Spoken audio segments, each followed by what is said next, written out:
Last week, I finished a small series on the power of empathy. Gratitude and empathy are the first 2 of 3 core values I've landed on since leaving the Mormon Church a little over 2 months ago.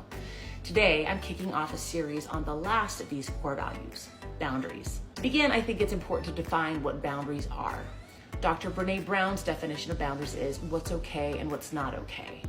She believes boundaries are about respect for yourself and respect for others. Without boundaries, the healthy lines in a relationship are blurred, and you might begin taking responsibility for things when the responsibility belongs to someone else. And for boundaries to be effective, consequences must follow when these boundaries are violated.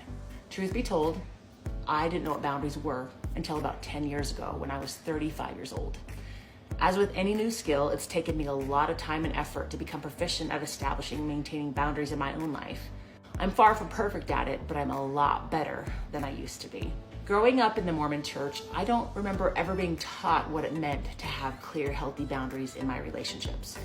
If you're a Latter-day Saint who has a different experience, I welcome you to share your story.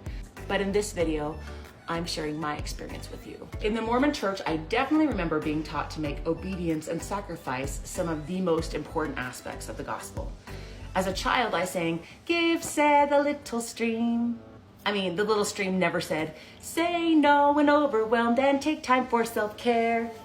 I remember being taught to never say no to a calling in church, to prepare to sacrifice thousands of dollars and a year and a half of my life to missionary service, to prepare to give my everything as a future wife and mother, and to sacrifice my time, talents, and everything with which the Lord had blessed me to the building up of the kingdom of God on the earth. That's a lot. Recently, I visited the church's website, and when I typed boundaries in the search bar, the first several results were about ward boundaries, or the physical borders of Mormon congregations. Borders is synonymous with boundaries in the church's topical guide. The first church leader to mention relationship boundaries in this search mentioned them in the context of God's laws being his boundaries for his children. He compared God's boundaries to the warning his mother gave him to stay away from the quicksand when he was growing up. When he and his friends crossed the boundary by playing near the quicksand, a friend got caught in it and had to be rescued. Now, my interpretation of this cautionary tale is that boundaries are only okay if given by a parent or authority figure.